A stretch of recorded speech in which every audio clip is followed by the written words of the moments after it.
Hello friends.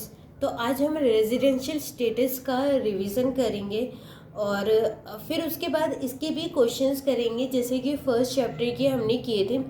मैंने जो first chapter के जो क्वेश्चन थे, जो पास्ट ईयर के क्वेश्चन थे, वो मैं डिस्क्रिप्शन लिंक में मैंने डाल दिए हैं एक पीडीएफ की फॉर्म में। आप उनको देख सकते हैं और सॉल्व कर सकते हैं। ठीक है, तो आज हम रेजिडेंशियल स्टेटस को देखेंगे कि इसमें कितने कॉन्सेप्ट हैं और क्या क्या है। तो मैंने जो जितने भी कॉन्सेप्ट थे वैसे इस चार्ट में डाल दिए। बस एक सेक्शन 9 है, बस एक सेक्शन जो 9 है उसका टॉपिक मैंने इसमें नहीं डाला है। मैं अलग से एक वीडियो बनाकर सेक्शन 9 के ऊपर अपलोड कर दूंगी। ठीक है, तो आज हम रेजिडेंशियल स्टेटस देखेंगे। तो सबसे पहले हमारे जो पर्सन की डेफिनेशन थी सेक्शन 2 क्लोज 31 में, उसमें कौन कौन थे? इंडिविजुअल था, कंपनी था और अदर पर्सन थे। तो सबसे पहले हम इंडिविजुअल का देखेंगे, रेजिडेंशियल स्टेटस। रेजिडेंशियल स्टेटस देखने की ज़रूरत क्यों पड़ती है? क्योंकि हम उसी के बेस पर क्या निकालते हैं, उसकी टोटल इनकम निकालते हैं। तो हम जो रेजिडेंशियल स्टेटस देखते हैं वो इसलिए देखते हैं कि जब हमारी क्योंकि जब हमें जो टोटल इनकम निकालनी पड़ती है वो अलग अलग तरीके से होती है। क्योंकि जो एनआर हो रहा है उसकी अलग टैक्स रेट है और जो रेजिडेंट है उसके अलग टैक्स रेट है। तो इसीलिए हमें पहले रेजिडेंट उसका स्टेटस, उस पर्सन का स्टेटस देखना पड़ता है कि वो एनआर है या फिर आर है। तो सबसे पहले इंडिविजुअल अगर दो बेसिक कंडीशन सेटिस्फाई कर देगा, मतलब कोई भी इंडिविजुअल हो, अगर वो दो कंडीशंस सेटिस्फाई कर देगा तो वो क्या बन जाएगा? इंडिया का रेजिडेंट बन जाएगा। अब रेजिडेंट बनने के लिए दो कंडीशंस होती हैं। सबसे पहले कि वो 182 डेज और मोर इंडिया में रहा हो प्रीवियस ईयर में। ठीक है, मतलब जैसे हमारा असेसमेंट ईयर चल रहा है और उससे प्रीवियस ईयर में क्या रहना चाहिए? हमारा 182 डेज वो इंडिया में रहना चाहिए। अगर ये फर्स्ट कंडीशन सेटिस्फाई नहीं है तो हम सेकंड कंडीशन के पास जाएंगे, क्योंकि इन दोनों कंडीशन में से हमें एक कंडीशन चेक करनी है। तो हम सेकंड कंडीशन के पास गए तो उसने बोला हमें 60 डेज और मोर, मतलब जो प्रीवियस ईयर है उसमें वो से 60 डेज रहना चाहिए इंडिया में, प्लस मतलब ये दो कंडीशन सेटिस्फाई करनी है। 365 डेज और मोर during the 4 previous year immediately preceding the relevant previous year, मतलब प्रीवियस ईयर के पिछले 4 साल इमीडिएटली लगातार 4 साल में वो कितने साल रहना चाहिए? 365 दिन क्या रहना चाहिए? इंडिया में रहना चाहिए। तो ये दो कंडीशन क्या होनी चाहिए? एक साथ सेटिस्फाई होनी चाहिए। और ये तो प्रीवियस ईयर में से इन दोनों में से एक कंडीशन क्या होनी चाहिए? सेटिस्फाई करें। अगर तुमने ये सेटिस्फाई कर दी तो तुम रेजिडेंट बन जाओगी। अगर तुमने ये दोनों कंडीशन सेटिस्फाई कर दी तो ये से, तो दोनों में से एक कंडीशन सेटिस्फाई करनी पड़ेगी। और अगर तुम दोनों ही कंडीशन सेटिस्फाई नहीं करते तो तुम क्या बन जाओगे? NR, non resident. तो फिर तुम अलग केस में चले जाओगे। अब इसमें फाइनेंस एक्ट 2020 में कुछ अमेंडमेंट्स आई थी तो वो भी मैंने कवर कर रखी है। लेकिन फिर कुछ केसेस आते हैं जिसमें हमें क्या देखना पड़ता है? 122 डेज चेक करने पड़ते हैं। जो 60 डेज है ना वो चेक नहीं करना।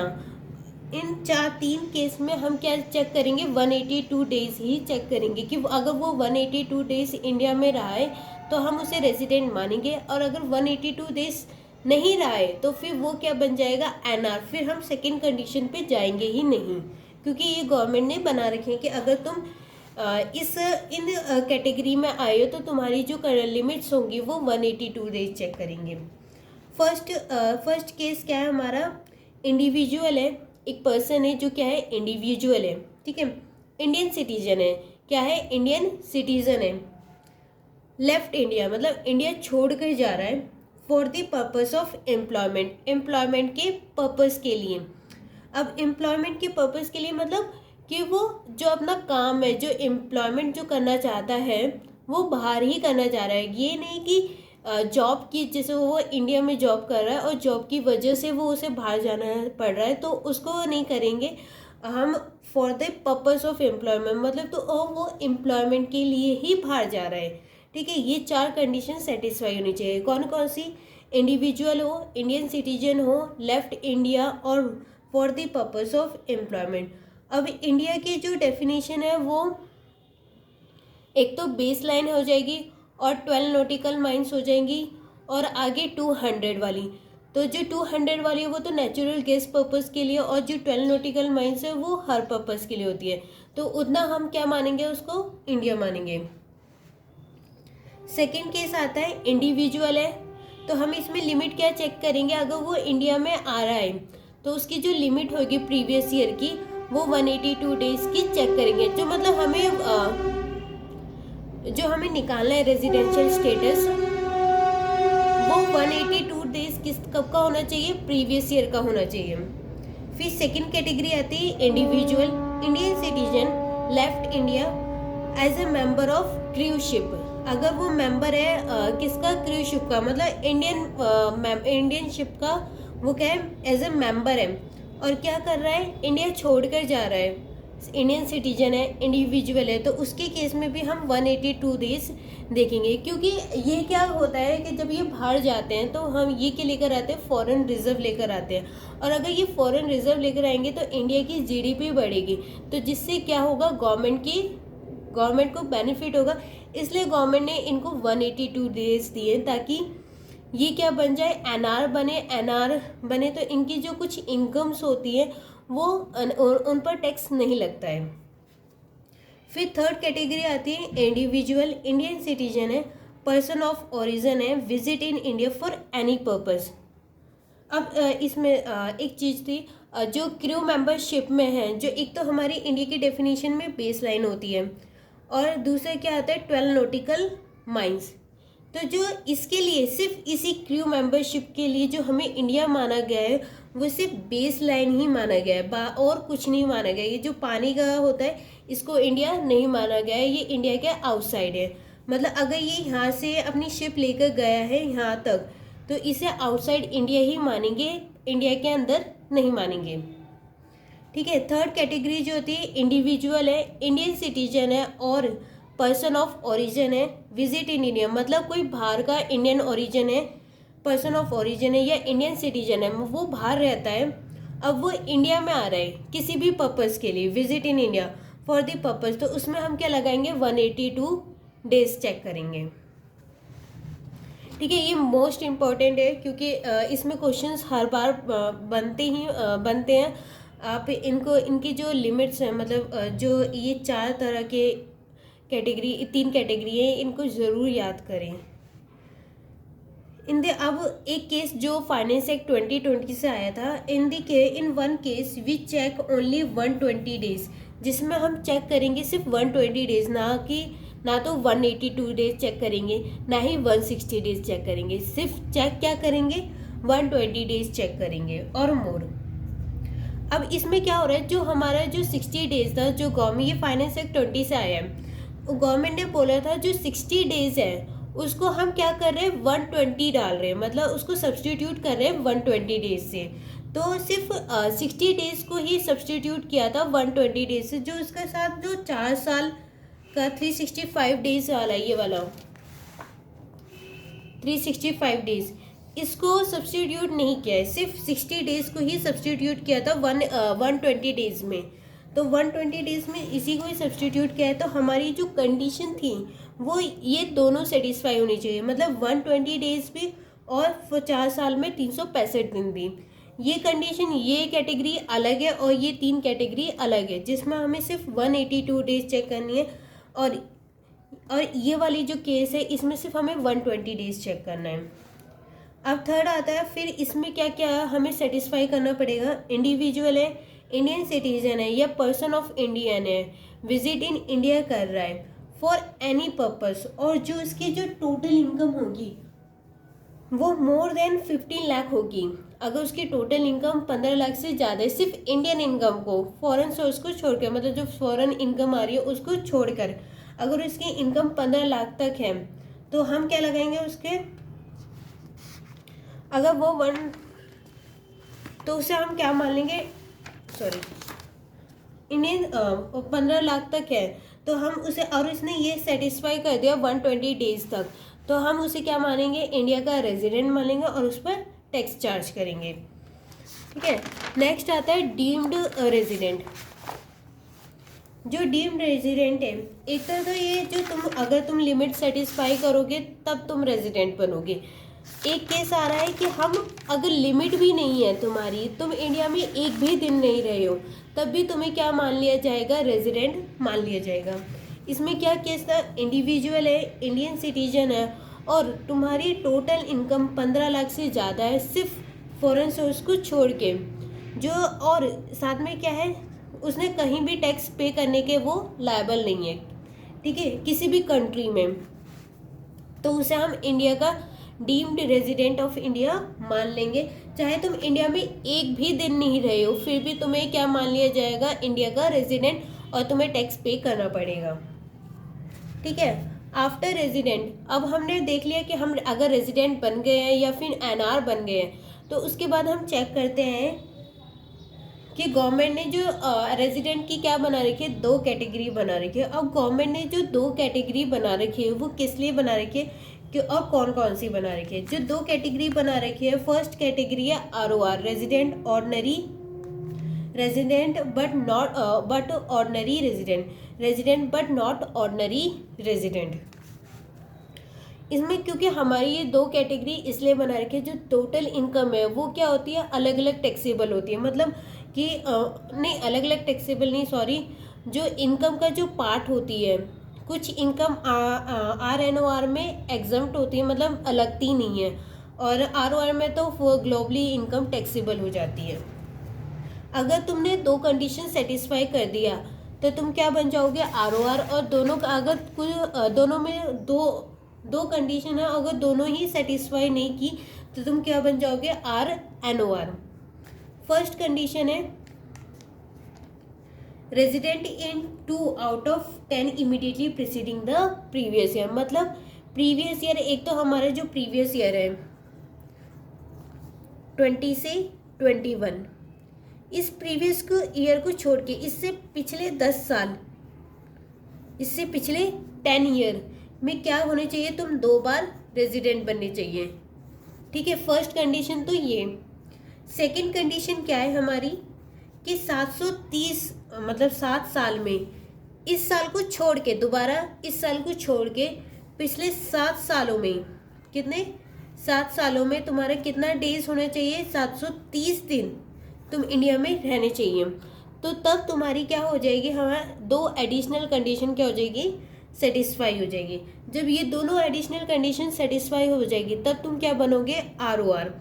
और अगर तुमने ये दोनों कंडीशन सेटिस्फाई नहीं करी तो तुम क्या बन जाओगे, RNOR।